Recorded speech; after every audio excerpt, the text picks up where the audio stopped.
Oke, yang pertama kita akan membuat rangkaian klakson. Pertama, hubungkan positif baterai ke input fuse.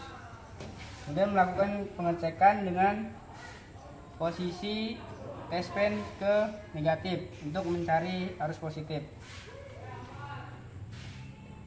Nah, setelah ada arusnya, kemudian masukkan output fuse ke relay terminal 30.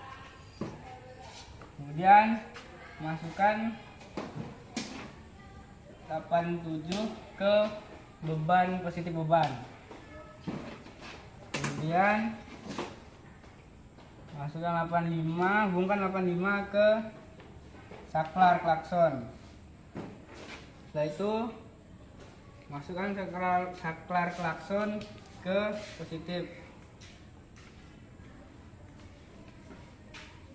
Kemudian tambahkan 86 negatif.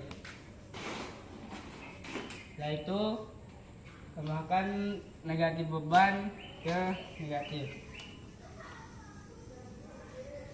Beginilah rangkaiannya.